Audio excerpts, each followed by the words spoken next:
I'm delighted to be able to introduce Clover. I think, Clover, you're still stuck the other side of the Atlantic where you were when lockdown occurred. So really delighted that technology is going to bring you across the sea to us. You're a climate activist, a climate anxiety researcher, and founder of Force of Nature, a launchpad for young people to realize their potential by taking on the planet's messiest problems. Clover, it's been an absolute delight meeting you, and so I'll hand straight over to you, Clover, to speak to us on your session From Anxiety to Agency, How to Step Up in the Face of the Climate Crisis. Over to Clover. Thank you, Graham. Can you guys see me? I can hear you, Clover. Okay. You might just have to admire this lovely photo from Gap in that case. Thank you so much for having me and for that brilliant introduction. I wish I got that introduction wherever I went, Graham. So yeah, as mentioned, I'm a 20-year-old climate activist, have been since I was about 11, and I research eco-anxiety. So I research what keeps us from stepping up in the face of the climate crisis, and really this junction of mental health and climate. And last year started an organization called Force of Nature, and we've been working with young people across the UK, now internationally, to step up and take action in the face of our planet's messiest problems. So I've been in this space for a little while now. I grew up in tropical North Queensland, fishing frogs out of a toilet bowl and dodging snakes that hung from the ceiling, until I started watching documentaries like An Inconvenient Truth and The Cove. And I was so overcome with despair at what we were doing to our planet, and rage and real kind of heartbreak, the kind of heartbreak we witness in many young people today in regard to the climate and ecological emergency. And so when I was 13, I coerced my parents into leaving Australia so that I could move to Indonesia and go to a place that some of you might have come across called the Green School, which is wall-less bamboo classrooms in the middle of the jungle. And there I was right at home, but it was also my launch pad into the world. So from there, I started lobbying with the United Nations. I started working with business folk. And at 16 came my real kind of aha moment. I was mid-conversation with a policymaker at COP21 in Paris, the Paris Climate Agreement. And I was so overwhelmed by the bureaucracy of the process and how seemingly there was so little kind of action or real awakening to the urgency of the problem, that I was crippled with this kind of overwhelm and just really powerless in a way that I'd never experienced as a young activist. And what I was experiencing, I would later learn to be called something, ecophobia. Now, since that moment, I've witnessed this ecophobia in almost all of the spaces I've occupied, in classrooms, around boardrooms of some of the world's most influential companies. And this ecophobia relates to the feeling of powerlessness in the face of environmental catastrophe. Now, I think we've all at some point kind of touched on this feeling too small to make a difference, feeling helpless in the face of such an enormous challenge. And with this moment, I realized that the greatest threat we faced wasn't in fact the climate crisis, but it was that feeling of powerlessness in the face of it. And I realized that, we might have all of the solutions for climate crisis. Indeed, we do have all of the solutions, but we wouldn't be able to take on this crisis without people feeling empowered to. We don't lack the money, resources, or technology, but the uncompromising resolve and tenacity. So I became obsessed with how to mobilize mindsets. And from this, Force of Nature was born. As I mentioned, we've since worked with thousands of young people, and really, we've been researching the barriers that keep us in place, the psychological barriers, the resource barriers, but most interestingly, the kind of stories that we subscribe to about the world and about our role in it that keep us from fulfilling that change-making potential. So today I'm going to share with you 3 of the stories that I hear most often and some of the learnings that have come out of them. So the first is the story that I've heard perhaps most universally. And this is that the system is too broken to create meaningful change. Now, when I hear my 11-year-olds in the classroom saying this, my heart breaks because they're not wrong. The way that the system is currently configured makes it nearly impossible to be responsible. Now, the climate crisis is in fact the symptom of broken systems. Everything from how we get around to the way that we grow our food, to clothes on our backs. We realize that this is not an isolated issue, right? It's every part of how we live, breathe, and exist in the 21st century. And it's part of the reason why it's so overwhelming. And if you take a more macro view, of course, it has to do with the way that our economic model is designed. This concept of limitless growth with finite resources. Now, it's impossible not to acknowledge the fact that, this very peculiar moment in time with COVID and with the virus is bringing about immense suffering and angst. But the other thing that it is forcing us to do is to press pause on our hyper-consumptive, globalized, and throwaway lives.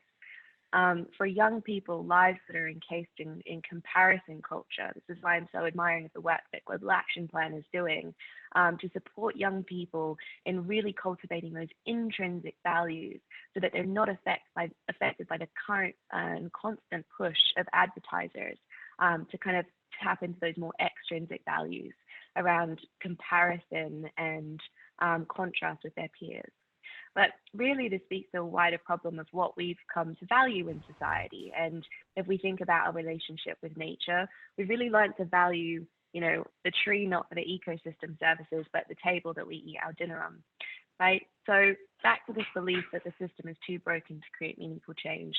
The way it is currently, yes, it is. And that is exactly why we must redesign it. When I speak to young people, they recognize that this is not a small problem, and they recognize that it's not going to be solved with token gestures, right? Coffee cup activism, as I often refer to it.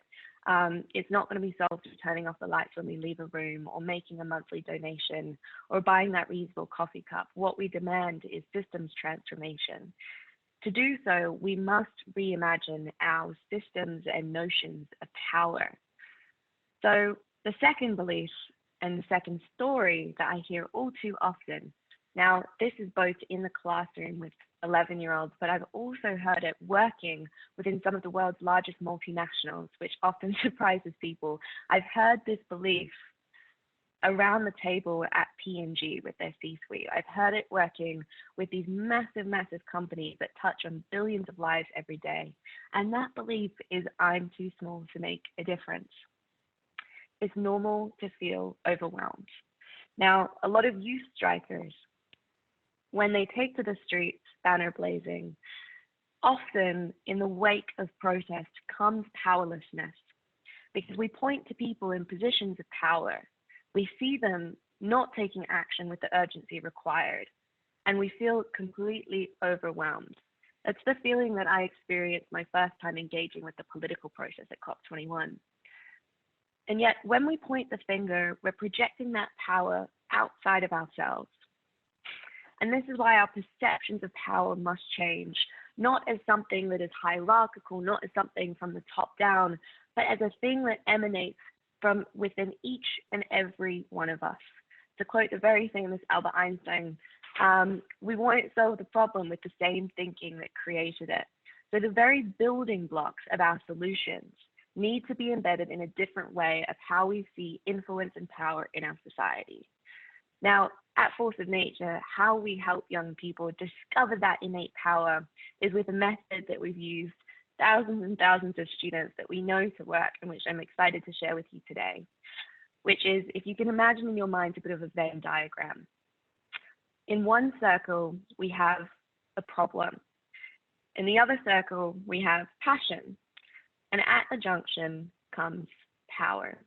Now, when I talk about problem, lots of young people today feel overwhelmed because we spread ourselves thin across lots of different causes, right? And this can often manifest by way of hashtag activism. So you care about all of the things, but any change maker in history would tell you that to have impact, you must have focus. You must identify that single audacious problem that you want to take on. you also need to show up to solve that problem with your unique skills and talents and passions. And only at that kind of sweet spot, that junction in between, are you going to be able to unearth that innate power, that potential to change the world. That is your play pit. Now, the final story that I hear all too often is, I don't know where to start. Now, there is a sort of myth, I would say, in the world of climate change, in the world of sustainability. And it's a myth that we all subscribe to, which is that, you know, we're in this mess because people are bad. We're in this mess because people are inherently selfish and greedy. And of course, I would not want to minimize the concerted effort that has been made to pull the veil over our eyes and to keep people in the dark around climate, because that is very true. We've known about climate for decades, and there are people in power whose interest it has been to keep us numb to the problem. Yet for the vast majority of us, this is not the case. For the vast majority of us, we want to make a difference. We just have no idea how or where to start. And back to this idea of tokenism, right? The very mode of activism that we're promoted to take part in is one of kind of band-aid solutions on what we know is a really gaping wound. And this can be very disempowering because the scale of our actions as an individual do not match up to the enormity of the problem. And so we kind of tire ourselves by spreading ourselves thin across lots of different problems. And that is why we must hone in. Now, we talked about climate being the symptom of broken systems. The silver lining of how royally we've messed up the planet is how many number of ways there are to help it. So if fashion is your passion, how do we change the fact that a third of the world's food how do we change the fact that a third of the world's microplastics rather come from the textile industry? Or if you're motivated by your gut, how do we change the fact that a third of the world's food is wasted every day? You know, if I say to my students who are talented musicians, how do we communicate the urgency and opportunity of a threat like climate crisis to over 7 billion people? And of course, if you're an educator, how do we design a system where students are not asked to pursue careers they have no love for or to tick certain boxes, but to solve the challenges that they care for most deeply? We must identify our problem and solve it by reimagining a future in which this problem has been solved, bridging between that better, brighter tomorrow and where we stand today. And often that can seem like trying to jump the Grand Canyon, but it really only does start with that single step. Clover, now, you are such inspiration. Clover, what was that, sorry? Yeah, you're such inspiration to me personally, but I'm sure to the people listening, they'll agree that your words are incredibly inspirational. What did you talk about?